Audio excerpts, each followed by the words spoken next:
그들이 이 말을 듣고 마음에 찔려 베드로와 다른 사도들에게 물어 이르되 형제들아 우리가 어찌할꼬 하거늘 베드로가 이르되 너희가 회개하여 각각 예수 그리스도의 이름으로 침례를 받고 죄 사함을 받으라. 그리하면 성령의 선물을 받으리니 이 약속은 너희와 너희 자녀와 모든 먼데 사람 곧 주 우리 하나님이 얼마든지 부르시는 자들에게 하신 것이라 하고.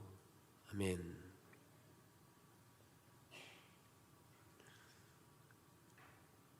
강단 꽃꽂이 해주니까 너무 이쁘죠?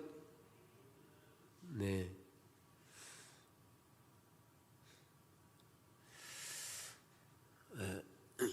우리가 이제 성경의 이야기를 살펴보면 성경 전체의 이야기를 네 가지 파트로, 네 가지 부분으로 나누어서 지금 말씀을 드리고 있어요. 첫째는 하나님이 창조하신 것에 대해, 그리고 그 창조되고 나서 타락에 대한 부분을 살펴보았고, 그리고 타락한 우리를 구원하시기 위해서 메시아이신 예수 그리스도가 구속자로 오셨다는 사실, 그리고 우리가 살펴보는 이제 네 번째, 지난주부터 살펴보는 내용력이 이제 회복과 관련된 내용입니다. 우리가 이런 네 가지 테마 속에서 살펴보면서 세 번째 테마였던 게 뭐냐면 구속인데, 여기 구속과 관련된 것은 예수 그리스도가 우리를 위해 구속하셨다. 그것은 예수님의 십자가와 죽음과 부활을 통해서 우리에게 이런 구속의 예를 보여주시고 구속의 삶을 살아놓으시고, 그리고 우리에게 구속을 시킴으로 인해서 구원받게 하심으로 인해서 하나님 백성 되게 하신 것이 이제 구속인데, 이 구원이라고 하는 말은 실질적으로 권세적인 면에서 법적인 문제에서 우리가 구원을 받았지만 더 중요한 것은 우리의 삶의 영역에서도 삶은 여전히 구원받은 자의 삶을 살아가는 게 맞다는 거죠. 그게 구원의 의도와 목적이죠. 저는 그것을 이렇게 표현합니다. 우리가 자녀를 낳을 때 출생하면 아들이든 딸이든 아리들이든 출생하면 그것은 얼마나 기쁘고 좋습니까? 그런데 그 출생의 의미는 실질적으로 그 아이가 어떻게 자라면서 성공적인 삶을 살아가느냐가 이 출생을 더 의미 있게, 가치 있게 만들어주는 거죠. 근데 출생은 잘했는데 그의 일생을 죄를 지으면서 사는 삶이라면 그의 출생은 너무 의미가 없어지는 거죠. 그래서 가룟 유다 같은 경우는 출생은 잘했지만 예수님이 네가 나지 않으면 더 좋았을 뻔했다라고까지 하는 이런 이야기를 보면, 우리가 예수 그리스도를 통해 구원을 받았지만 구원의 삶을 살아가는 영역에서 하나님의 백성으로서 하나님의 성품을 닮아가는 삶으로 살아내는 것이 우리에게는 신앙의 삶이고 아주 중요한 의미를 가지고 있는 겁니다.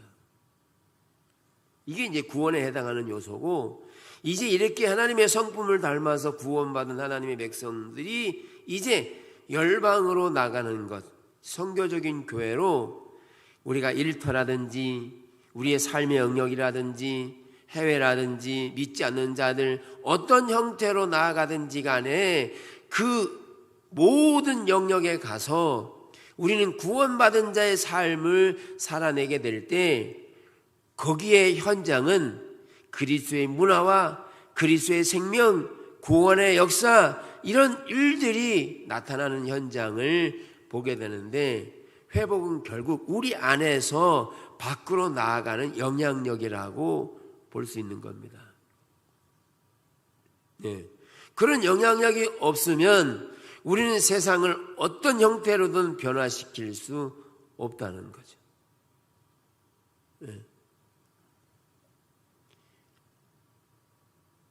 그런 점에서 우리를 열방으로 내보내시기 위해서 우리를 그냥 내보내시는 게 아니라 보혜사 성령님이 우리에게 성령으로 기름 붓듯 하셔서 성령이 동행하시면서 우리를 열방으로 나가도록 인도해 가신다. 네. 그래서 우리가 지난주에 살펴본 것처럼 요엘서를 통해서 내가 내 영을 모든 육체에 부어주리니 너희는 너희의 자녀들은 예언할 것이요 너희의 젊은이들은 환상을 보고 너희의 늙은이들은 꿈을 꾸리라. 그때 내가 내 영을 남종과 여종에게 부어준다 라고 말함으로써 구원받은 하나님의 백성들에게 부어주시는 성령을 통하여 열방으로 흘러나갈 것을 말하고 있다는 거죠.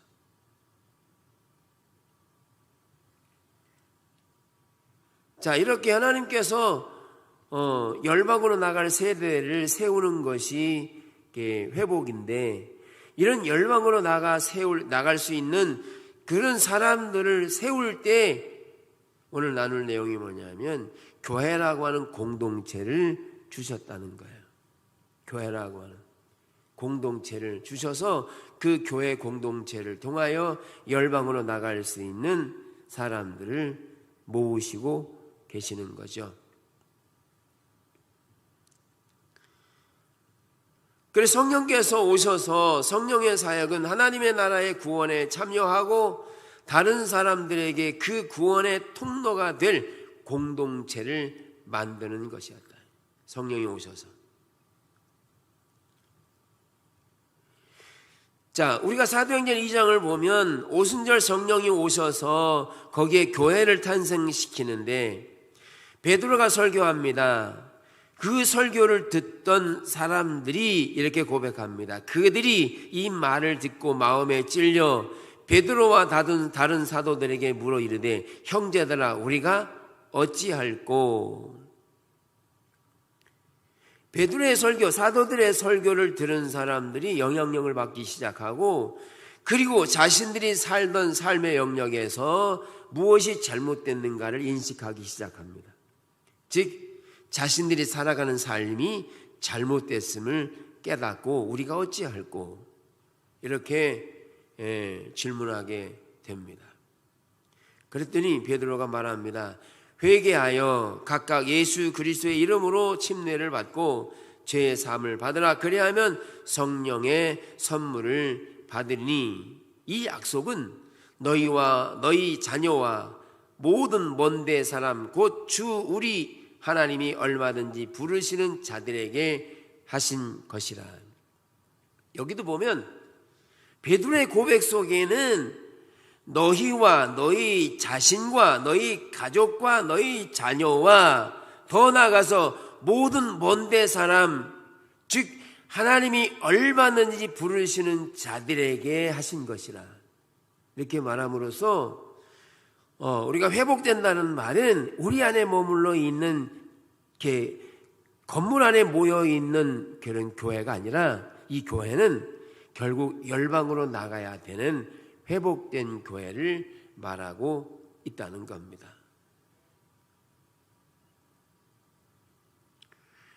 자, 이렇게 하나님께서는 오순절 성령을 통하여 제자들을 통해 제자들을 중심으로 해서 교회를 세우기 시작하는데 여기에 중심이 되는 게 사도들이었습니다. 이 사도들은 예수님을 통해서 빚으시고 다루어지면서 예수님을 향한 또는 예수님의 의도와 목적을 따라 살도록 세워진 무리들입니다. 이게 매우 중요하죠.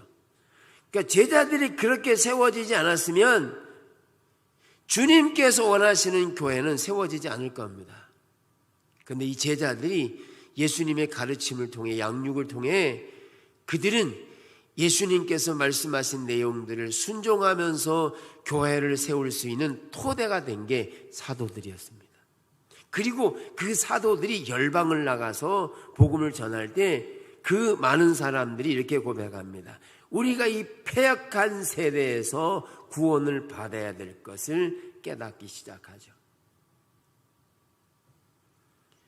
자, 그런 점에서 오늘날 회복은 교회 공동체를 모으고 계시다. 교회 공동체를 세워가기를 원하시고, 하나님께서 우리 교회를 통해 교회 공동체를 세우셔서 우리 한 사람 한 사람을 빚으시고 다루시고, 또 하나님께서 우리를 통해서 일할 수 있는 한 사람 한 사람으로 세워가고 계신다는 겁니다. 이게 회복을 향한 전제가 필요한 겁니다. 그래서 회복이라는 말은 하나님께서 성령을 그 모든 육체에 부어주는 겁니다. 즉, 그 육체에 부어준다는 말은 그 사람의 성품과 삶과 행위와 말과 영역을 통틀어서 말하고 있는 겁니다. 그래서 이렇게 다루어지지 않으면, 성품으로 다루어지지 않으면 이게 은사적으로만, 성령의 역사로만 끝나기가 쉽습니다. 왜냐하면 이게 성령의 일이기 때문에 성령께서 준비되지 않은 자들에게 부어질 때 성령의 역사가 나타나면 이 성령의 역사들을 자기 육체적인 생각으로 이해하거나 받아들여서 주님의 말씀을 따라가기가 온전치 않은 겁니다. 그래서 소멸되게 되어 있습니다. 무너집니다. 그런데 보세요. 예수님께서 제자들을 양육하고 그 제자들을 통해서 복음이 증거될 때 소멸됐나요? 지금까지도 복음은 우리에게 증거되고 있고 살아서 역사하는 능력으로 지금 우리에게 증거되고 있어요.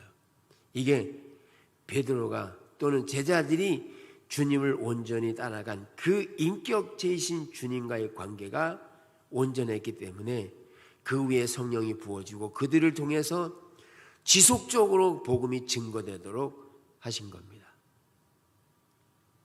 그래서 우리의 삶이 빚어지는 게 매우 중요한 거죠. 그래서 신앙은 교회를 다니는 게 신앙이 아니고요, 우리의 삶의 영역이 신앙입니다. 오해하지 않기를 바랍니다. 여러분들이 이게 교회 와서 예배 드리고 가면 나 신앙생활 했어 이렇게 이해하면 안 됩니다. 신앙생활은 여기든 일터든 어디든 거기에 그리스도의 가치관이, 그리스도의 성품이 나타나는 현장이 되는 게 신앙이라서 우리의 모든 부분이 신앙과 관계가 있습니다. 우리가 만약 여기서만 하나님이 보이고 하나님 나타나고 삶으로 돌아가서는 내 마음대로 살아가면 우리는 열방의 빛은 최소한 안 될 겁니다. 자, 이렇게 하나님께서는 교회라고 하는 공동체를 세워가시면서 그 교회 공동체 안에서 하나님의 백성들을 가르치고 양육하도록 하셨다는 겁니다. 교회를 통해서.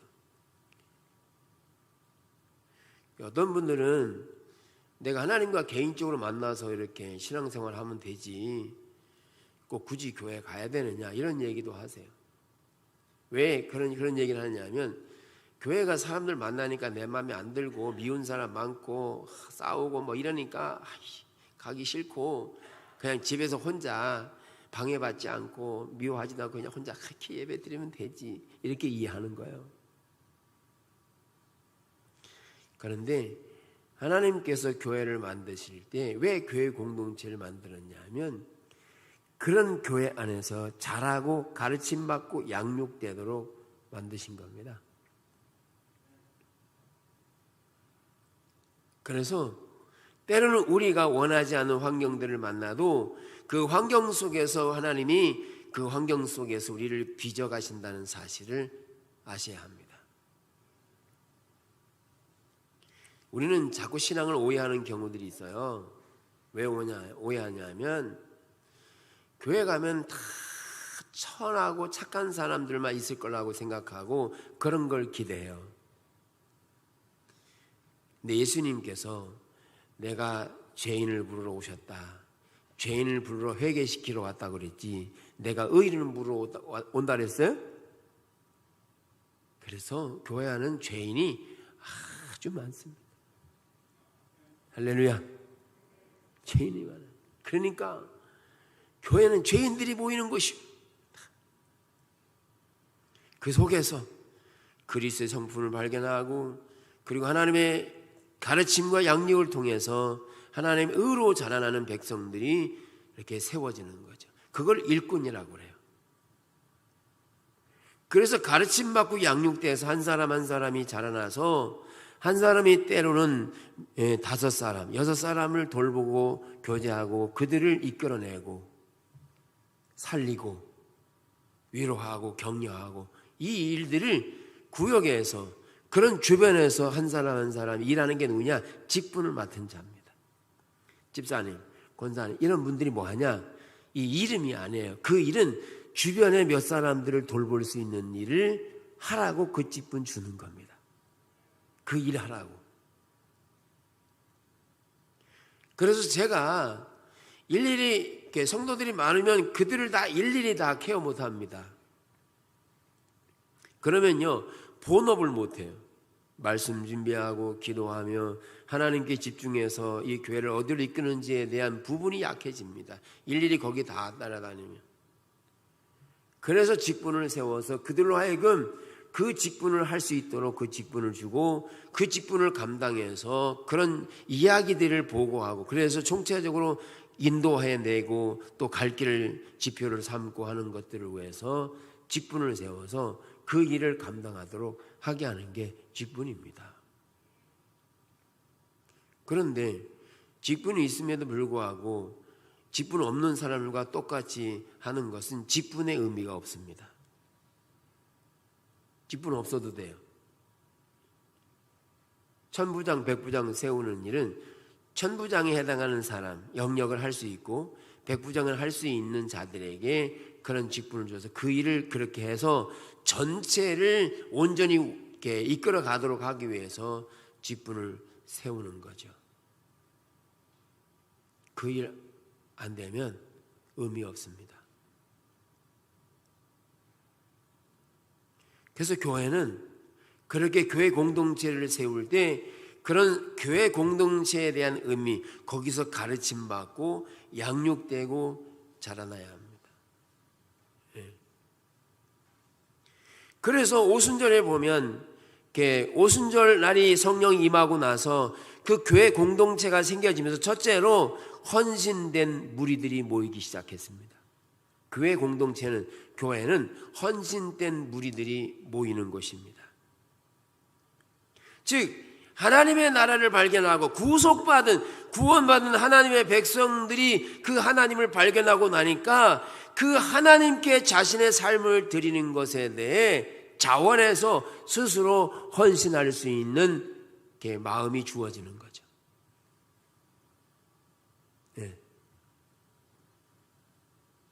그래서 오순절에 성령이 임했을 때 사도들의 가르침과 교제와 떡을 떼는 것, 기도하는 일이 누가 강요하고 시켜서가 아니라 그들 속에 충분한 은혜가 부어져서 그들이 스스로 모이고 그렇게 가르침과 양육에 동참하고 떡을 떼고 나누는 일이 강제적이 아니었다는 거예요. 자발적으로 자기 재산을 다 팔아서 사도들 앞에 내놓고 가난한 자들을 위해서라고 자발적으로 내놓았어요. 강요해서가 아니라. 교회 공동체는 주님 앞에 헌신된 무리들이 모이는 곳입니다. 하나님께서 어느 날 고등학교 3학년 3월 15일에 하나님 저를 찾아오셨습니다. 근데 저는 말씀드린 것처럼 축산과 나와가 농고 축산과 나와서 소를 키우려고 했던 사람입니다. 하나님 오늘 찾아오셔서 저를 만나주시고 나서 하나님의 은혜가 얼마나 컸든지 주님의 일을 위해서 목사가 되겠다고 자원한 겁니다. 하나님이 강요하신 게 아니라.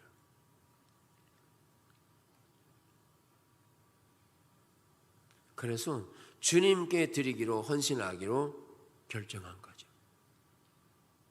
그래서 여러분들 주님의 나라에 헌신하고 동참하게 될 때 교회 공동체가 수고롭고 힘들고 지치다는 것은 이미 하나님과의 관계에서 문제가 생긴 겁니다. 주님의 나라의 일이 힘들어지는 것은 하나님과의 관계에 문제가 생긴 겁니다. 하나님을 사랑하는 것, 하나님을 아는 것, 이런 부분에서 문제가 생긴 거기 때문에 하나님의 일이 무겁고 힘들어지는 겁니다. 그래서 교회 공동체는 헌신된 무리들이 모이는 거예요. 그렇게 헌신한다고 해서 사람들에게 인정받는 게 아니라 하나님이 그 가운데 함께 계셔서 그의 삶 가운데 하나님이 주인 되고 주님께서 그의 삶을 통치하면서 함께 하시는, 그래서 그 교회 공동체를 통해서 헌신된 무리들이 가르침과 양육을 통해서 강건하게 기둥같이 세워지는 일꾼들이 많이 세워질 때 그들이 열방으로 나가서 얼마나 놀라운 세상에 영향력을 주는, 세상을 바꾸는 삶으로의 교회 공동체가 되는 거죠. 그래서 교회는 헌신된 무리들이 모이는 겁니다. 너무너무 귀한 거죠.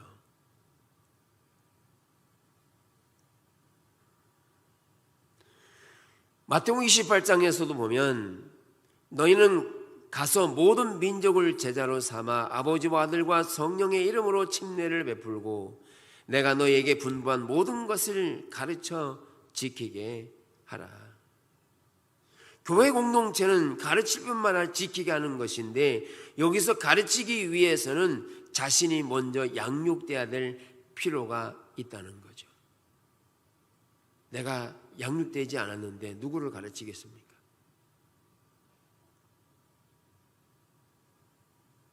반드시 먼저 자신이 양육돼야 됩니다.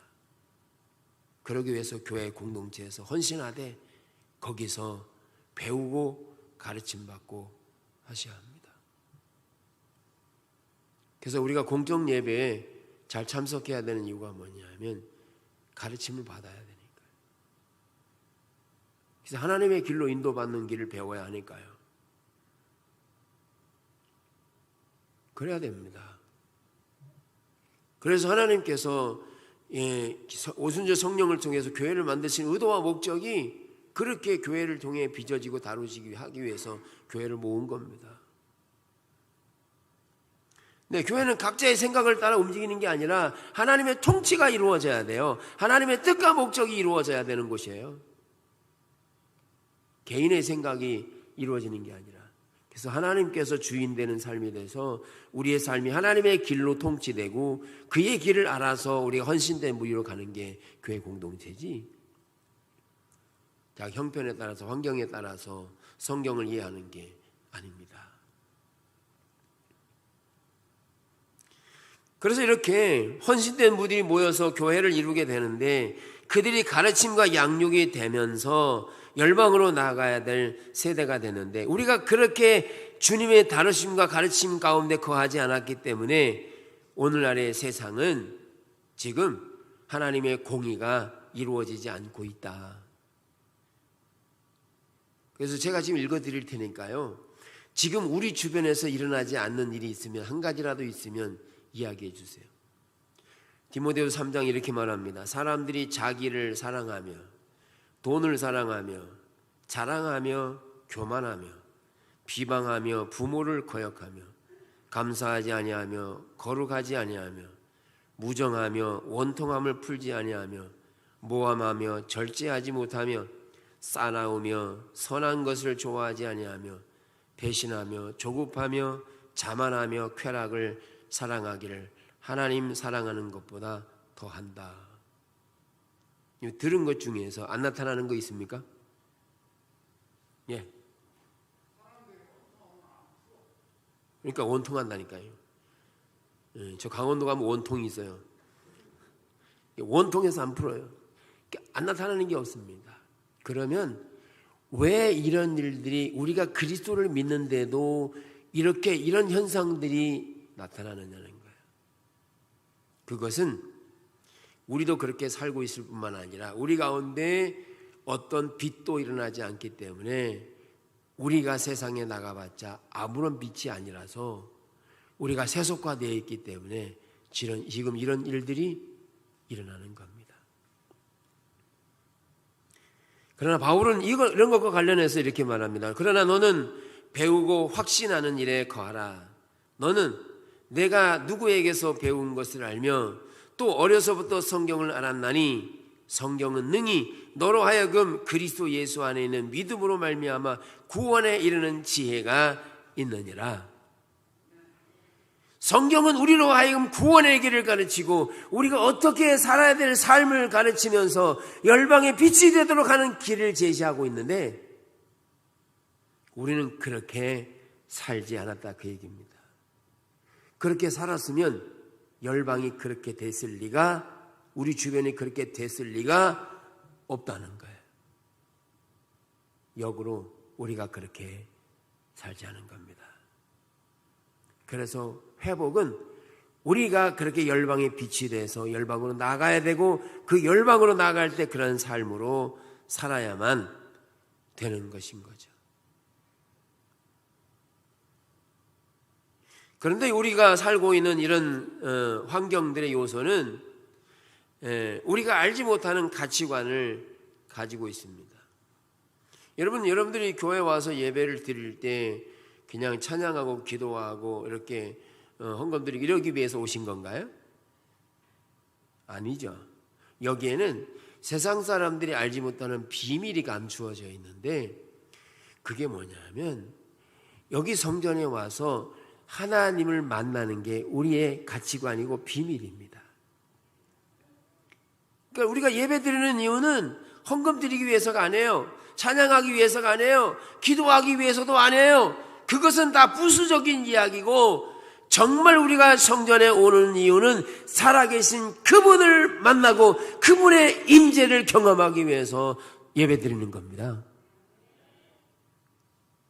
그러면 그분을 만나고 주님을 만나서 그분 안에서 만난 그 주님이 우리의 삶을 어떻게 살아야 될지를 말씀할 때 우리의 삶을 조정해서 그렇게 살아가는 게 예배라는 거죠. 근데 이렇게 되지 않으니까 예배는 드리되 삶은 그렇게 살지 않으니까 아까 디모데후 3장이 말한 것처럼 그런 형태의 결과들이 왔는데 이런 형태들이 온 배후에는 뭐가 있냐면 18세기의 계몽주의가 깔려 있어요. 계몽주의가 뭐냐면 이성으로 우주를 보는 겁니다. 모든 이 세계를 이성으로 다 분별하는 겁니다. 그리고 합리적인 가치관을 가지고 생각하고 판단하는 겁니다. 그리고 진보적으로 이것을 어떻게 하면 발전시켜서 우리가 잘 살까, 잘 살아볼까라는 가치관을 가지고 있는 게 이게 계몽주의입니다. 이성주의입니다. 합리적인 사고 좋죠? 괜찮아요. 그런데 성경은 온전히 합리적인 사고를 추구하지 않아요. 그래서 과학적으로 인정된 것만 사람들은 받아들이고 확실시합니다. 그러나 여러분, 창조를 과학으로 이해합니까? 신앙을 과학으로 이해할 수 있습니까? 예수님이 물 위로 걸어가신 일을 과학적으로 할 수 있습니까? 신앙은요, 과학적으로 해석되거나 분별할 수 있는 일이 아닙니다. 하나님과의 관계라서. 그런데 오늘날의 세상은 문화 속에 뭐를 깔고 있느냐 하면 배후에 이성주의를 깔고 있어요. 이성주의를. 그래서 우리도 모르게 그런 이성이 앞장서고 주장이 돼서 신적인 하나님의 초월자이신 하나님이 그분이 우리 가운데 오셨다는 사실, 그런 하나님의 능력에 대한 것들을 전혀 무시하고 합리주의적인 사고로, 과학적인 사고로 가지고 우리는 살아가려고 하면 거기에는 이성주의와 똑같은 현상이 벌어지기 때문에 어떤 하나님의 빛도 나타나지 않게 돼요. 하나님이 행하신 일들이 나타나는 거죠. 그래서 교회는 하나님의 길로서의 가르침을 받는 것이 필요하고, 두 번째는 뭐냐면 그렇게 하나님의 길로 가르침과 양육이 돼서 그 안에 그리스도의 생명이 나타나야만 교회로서의 가치와 존재의 의미가 있는 겁니다. 거기에 주님이 살아계셔야 구제도 의미가 있지. 교회는요, 구제가 목적이 아닙니다. 하나님이 거기에 우리의 통치자로, 주권자로 오셔서 하나님이 거기에서 성전에서 우리와 만나고, 그리고 하나님과의 친밀한 관계, 사랑의 관계가 이루어지는 게 우리의 주된 예배의 목적이고 삶의 이유와 목적이 된다는 거예요. 그렇게 하나님과의 친밀한 관계를 만나면 거기에 생산되는 게 뭐냐면 하나님이 함께 하심으로 인해서 거기에 하나님의 생명이 넘치게 돼요. 그래서 자발적인 헌신이 나오게 되고 자기의 것을 여기지 않아요. 왜냐하면 그렇게 해도 하나님이 나의 주인 되셔서 모든 필요를 채우실 것을 그가 너무 믿으니까요. 그분이 신실하신 하나님으로 알게 되니까요. 미래에 대해 걱정과 두려움이 아니라 오히려 하나님이 내 안에 함께 하심으로 생명이 넘치는, 그래서 두려워하거나 낙심하지 않고 항상 기쁨으로 충만한 삶을 살아가는데 그게 어디서 나오느냐? 하나님을 만남으로 그 안에 생명이 넘쳐야 되는 거라는 거죠. 이게 교회 안에 있어야 합니다. 우리 안에 넘쳐야 되고 그게 회복입니다. 우리가 불덩어리를 가지고 가야 다른 사람에게 전달하면 불덩어리가 되지. 난 불이 없어. 모형만 가지고 있어. 불이라고 하는 그림만 그리고 가지고 있어. 아무리 전달해봐야 아무도 안 뜨거워합니다. 찢어버립니다. 우리에게 주님의 생명이 있어야 합니다. 우리 한 사람 한 사람에게 주님의 생명이 넘쳐야 돼. 그게 어디냐? 교회 아니고 교회 안에 모이신 공동체 안에서 하나님을 만남으로 그 생명이 충만해야 되지. 그래야 세상을 감당할 수 있고 세상에 나가서 능력 있는 삶을 살아갑니다.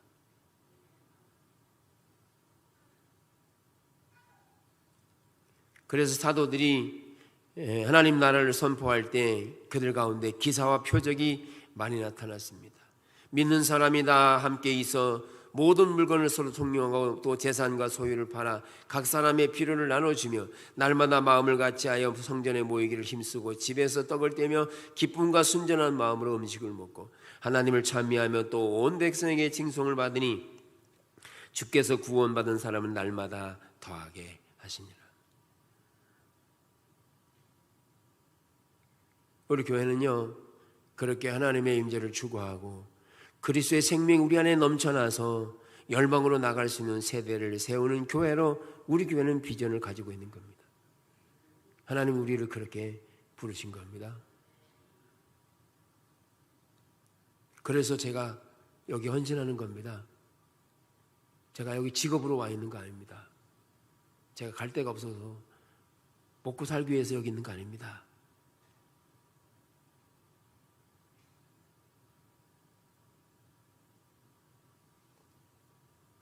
하나님께서 이 하나님의 교회를 이끄시고자 하는 그 하나님의 목적에 제가 헌신하게 된 거고요. 제 삶을 드리는 거고요. 또 하나님이 그렇게 하실 것을 신실히 믿으니까 그렇게 강조하는 겁니다.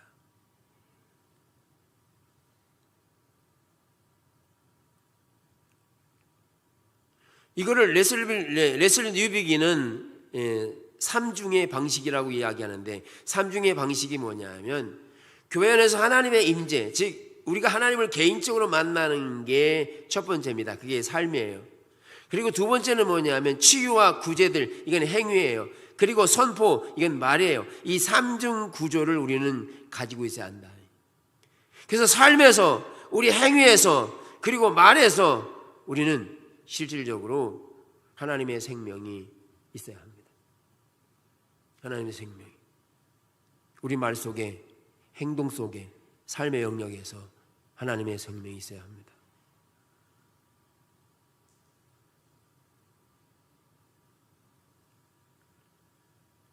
여러분들에게 다 있으시죠? 할렐루야. 여러분들이 한마디 말을 하면 거기에 생명이 있어서 다른 사람들에게 영향력이 주고 본이 되고 이렇게 바라볼 수 있는 그런 말이 되라는 거죠. 그런 행위가 되라는 거죠. 아이고 목사님, 그런 건 특별한 사람만 있는 거고, 아이 나 같은 사람에게 그런 거 되겠어요? 그렇게 하면 신앙에 대한 오해입니다. 신앙을 잘못 이해하고 있는 겁니다.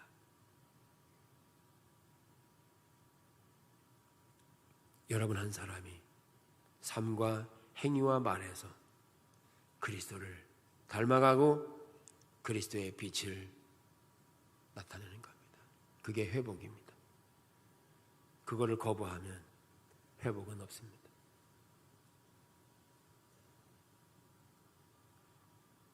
하나님은 지금도 우리를 사용해 쓰기를 원하세요. 하나님께서 몇 번의 창조와 타락 가운데 심판하셨잖아요. 근데 하나님께서 저는 그렇게 생각해요. 하나님이 아담과 하와가 범죄했으면 그냥 없애버리고 다시 창조하면 되잖아요. 그죠? 다시 뚝뚝 만들어서 그냥 또 하면 되잖아요. 근데 왜 그들을 위해 죽이시로 작정하고 십자가를 보내고 우리를 구속하시고 그렇게 세상적인 우리들에게 우리를 위해서 사랑한다고 말씀하시고 우리에게 오셔서 그렇게 우리를 다시 한번 회복하기를 원하실까요? 그냥 없애고 다시 만들어버리지. 하나님께서 말씀하신 것들을 성실하게 이루시기 위해서 그렇게 하시는 겁니다. 그분의 말에 행동으로 책임지시는 겁니다. 주님이, 하나님께서. 그래서 하나님께서 우리 한 사람 한 사람을 통해서 일하시기로 작정하신 거예요. 우리가 없으면 하나님 나라의 선교적인 교회로서 열방으로 나갈 세대가 그만큼 없는 거죠. 그래서 여러분들은 꼭 하나님께 필요한 분들입니다. 옆 사람한테 인사합시다. 당신은 꼭 필요하십니다. 정말 주님이 꼭 필요로 하는 분들입니다. 네. 마지막 세 번째는 그렇게 헌신된 무리들이 교회를 통해서 모이게 되고 거기 하나님의 생명이 넘쳐나서 열방의 비 선교적인 교회로 나가게 되는 겁니다. 주께서 구원받는 사람을 날마다 더하게 하시니라. 하나님께서 우리 교회를 빚으시고 그렇게 하셔서 우리 교회를 통해서 열방의 빛을 삼으시고 인도해 가실 겁니다. 이사야 60장에도 그 영광이 내 위에 나타나리니 나라들은 내 빛으로 왕들은 비치는 내 광명으로 나오리라. 하나님의 통치가 이 땅에 이루어질 뿐만 아니라 그것이 그리스도인들로서 외부인들이 보기에 매력이 넘치는 그런 생명이 넘쳐서 사람들이 주께로 오게 되는데 그 매력이 어디 있느냐? 주님의 성품의 매력이 있어요.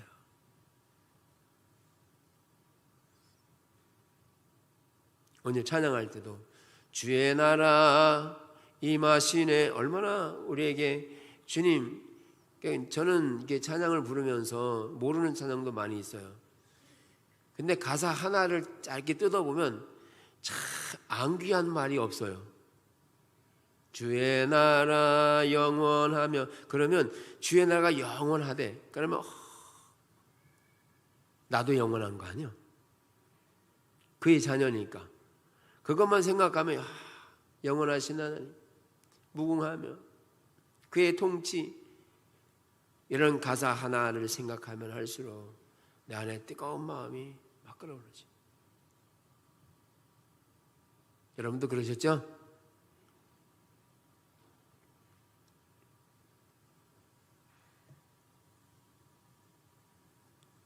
새롭게 만들어진 공동체, 초대교회는 외부인들에게 매력적이었습니다. 성도들의 공동체의 삶은 하나님 나라의 빛을 발하고 그로 인해 사람들을 어둠에서 끌어내는 역할을 했습니다. 예수님께서 바리새인들을 향해서 이렇게 말씀하십니다. 너희는 천국에도 들어가지 않고 천국에 들어가라고 하는 자들도 가로막고 있다. 자기도 안 들어갈 뿐만 아니라 천국에 들어가려고 하는 사람을 가로막고 있다. 그게 뭐냐면 그들의 삶이었어요.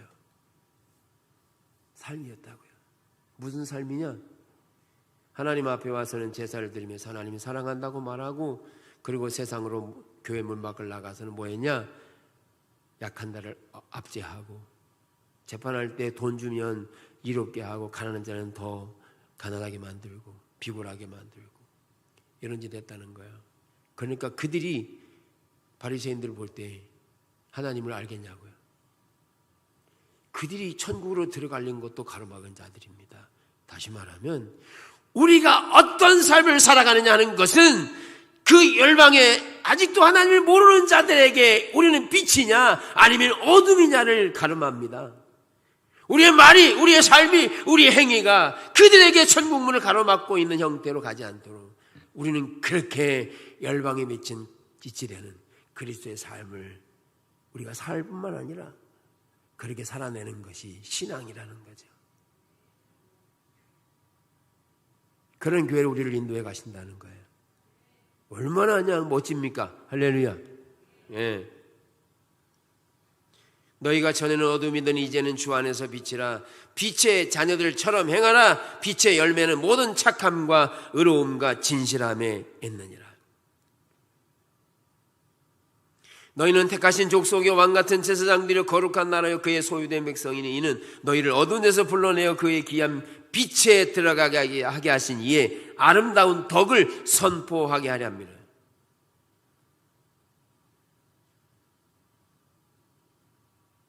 결론적으로 우리는 하나님께서는 교회 공동체를 세우십니다. 하나님께 헌신하는 무리들을 세우시고 그 무리들을 통하여 하나님의 생명이 넘쳐나게 하고 그리고 그 교회 안에서 양육된 무리들을 열방으로 보내면서 세상의 문화를 그리스도의 문화로 바꾸는 이 강력한 일을 성령이 뒷받침하시고 이끌어 가셔서 회복된 교회로 우리를 이끌어 가십니다. 내가 하는 게 아니라 성령이 주도하신다는 거예요. 뒤로 빠질 데가 없어요. 이제는 뒤로 빠지면 세상은 더 악해집니다.